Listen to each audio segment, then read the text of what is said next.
Hey friends, welcome back to Simply Home and Harvest. I'm Jen, and today we're in the kitchen and we're making Parmesan Encrusted pork chops. I actually was at the grocery store a few weeks ago and I saw some pork chops that were on sale, and I don't cook pork chops a lot, so I really had to take the time to look up a recipe. Found this recipe that I thought would really suit because it was stuff that I had on hand. So I went ahead and put it together, made it for dinner that night, and my family just raved over it. Where has this been? Can you make this again ASAP?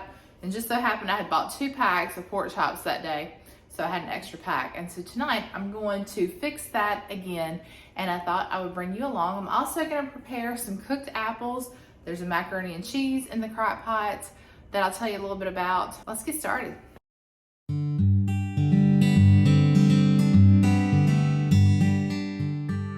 Now I'm gonna go ahead and get my Dutch oven here heated up with our oil. And just a little tip for you, what I've done is I've saved some of my vegetable oil from where I fried, I think it was probably okra or some squash recently. So I just strained off what I didn't need and saved the oil, and I just saved it in this mason jar, put it in my cabinet, and it's ready to go today. So that's what I'm gonna use. I might have to add a little bit more vegetable oil to it, but we're gonna start with this.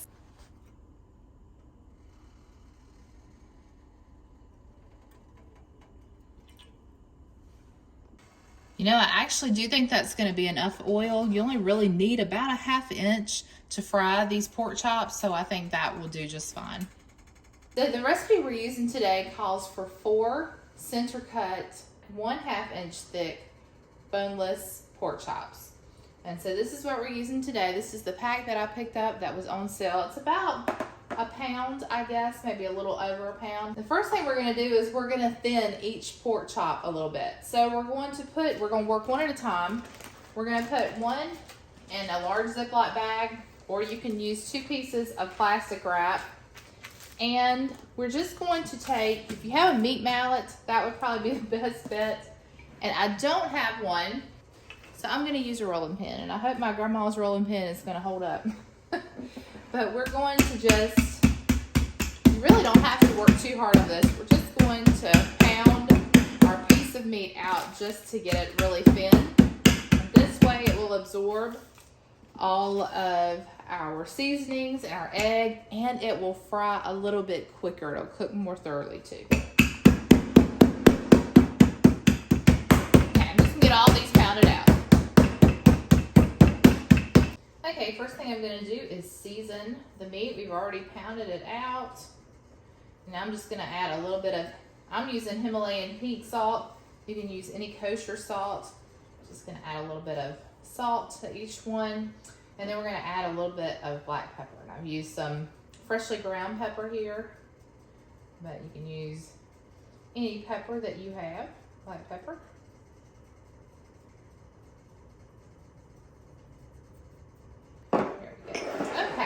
Our first step is to dredge our pork chop in the Parmesan.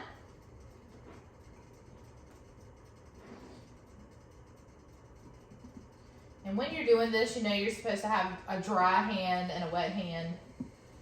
And I think I just did the opposite of how I normally do it, but anyway, we're just gonna go with it. Maybe we'll do better on the next couple. All right, we're gonna get that covered with Parmesan really well. Okay, and then we're going to just dip that in our egg mixture. I don't let it stay in the egg mixture too long, just enough to coat it really well. Get that close to your breadcrumbs. And then this is where you really want that dry hand.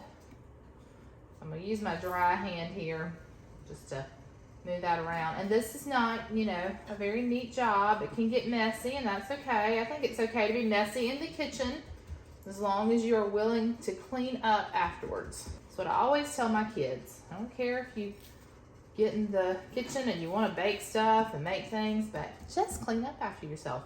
That's with any mess though, right? All right, we're just gonna press that in really well. Just get it to stick. You want that crumb coating to stay on there. That's what makes it really crispy and delicious. All right, there's one. If I can see pink, I just try to go back in there and press my breadcrumbs in really well. I think we got that one covered pretty good. All right, we're just going to put that on our baking sheet. And I just have a baking sheet here with, it's lined with wax paper, just a place for them to hang out until we're ready to fry each one. Okay, we'll keep going.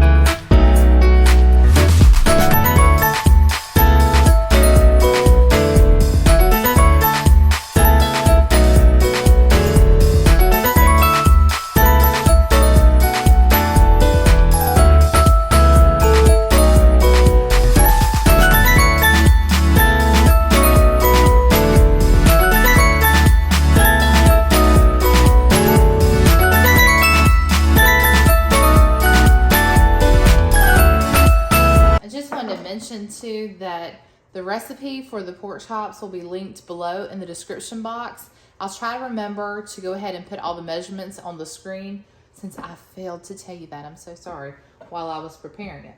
But we're going to move on right now. We're going to go ahead and get our apples going, and then that way they'll be cooking while I work on the pork chops. I thought that would be a little bit more time efficient. So today we're going to use Gala apples. I just picked these up at the grocery store earlier this week. And I was just going to use them just to have on hand for snacking. But tonight I thought that cooked apples would go really well with our pork chops. In fact, it's giving me all the vibes of fall. I am ready. I don't know about you guys, but I'm ready for fall and the cooler temperature. Just all of it. I love it, I love it, I love it. And I'm ready to decorate too. I haven't yet, but I'm definitely ready.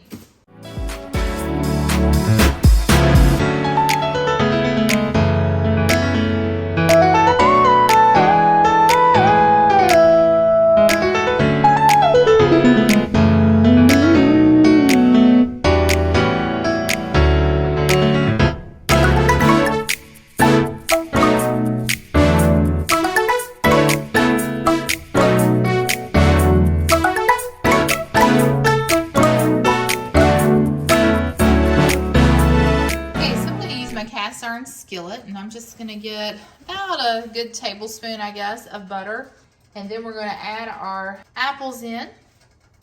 All right, now we're gonna get our apples added in. And if you are a beginning cook, this is a great recipe for you to start out with, because apples are pretty easy to come by. And you just need a skillet or a pan that you can put on your stove and some butter, which is also a pretty handy ingredient. Oh yeah, see, that filled our pan up right there. I don't think we could have held another apple. So we're just gonna toss this in butter. And I'll probably throw another tablespoon on top just to get it saturated. And look, there's no recipe to this. I just do this kind of by the way it looks. If it looks like it needs a little bit more butter, if it's sticking, I add more butter. But once it starts to cook down, all the moistures in the apples will keep it from sticking. Okay, so I am going to put just a little bit more butter there on top. So we'll just add, that's probably not quite a tablespoon, but like I said, I really don't measure. Okay. So now, the next thing we're going to do is we're just going to add a little bit of cinnamon. And I just sprinkle that evenly over it. Cinnamon is my favorite spice. And then, to that, we're just going to add a couple of spoonfuls of brown sugar.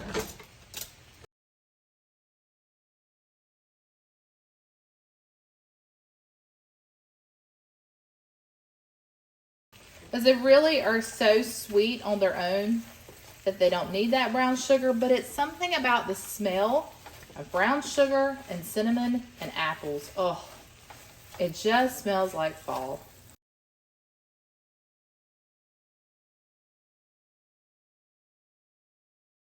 Okay, I'm gonna get you as close to the action as I can, but we also don't want to heat our camera up too much or splash any oil on it.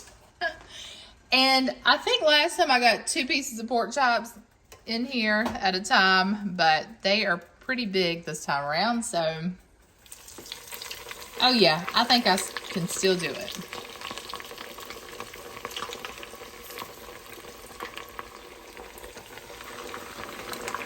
All right, so down in the heat they go, and they will cook on each side for about 4 to 5 minutes. So I'll come back and check them in about 4 minutes and just see if they've browned up enough, and then we'll just flip them over to the other side.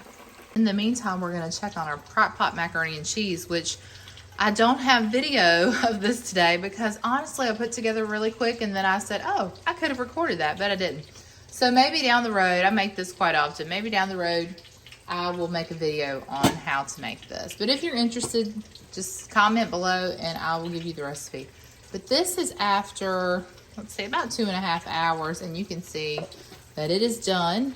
It's crispy around the edges. And Mom, if you're watching, I know you wish you were here because my mom, she loves this crispy macaroni and cheese edge. That's her favorite part. Okay, so went ahead and checked it. Looks like it's pretty brown. So we're just gonna turn that over. This one turned over too. Ooh, on the edge. Oh yeah, that's looking delicious.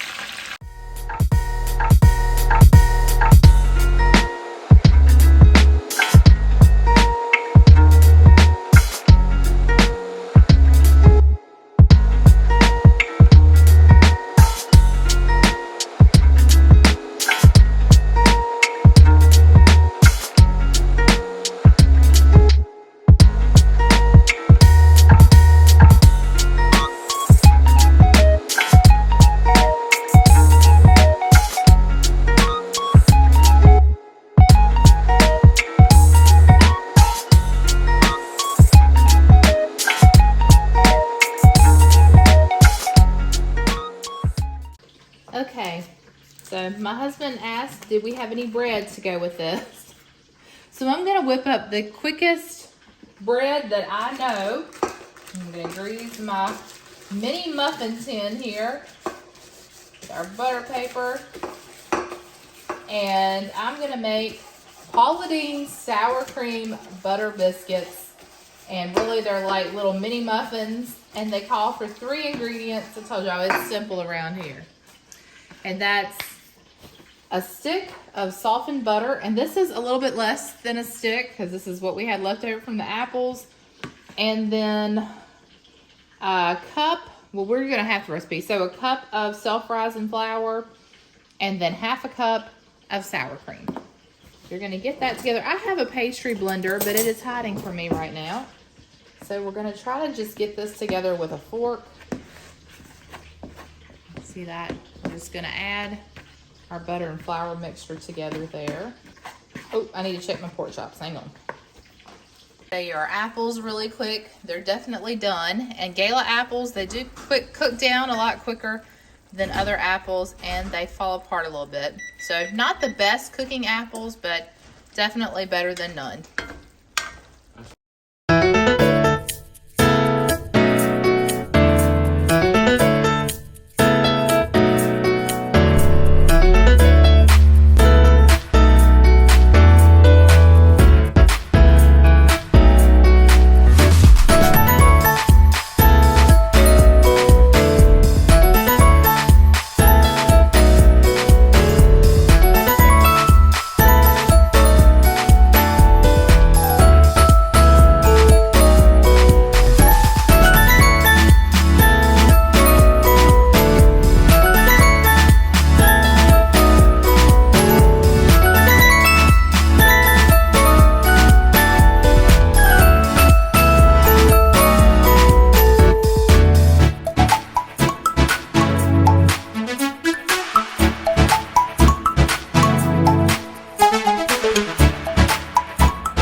Get these in the oven on 400 degrees for about 9 minutes.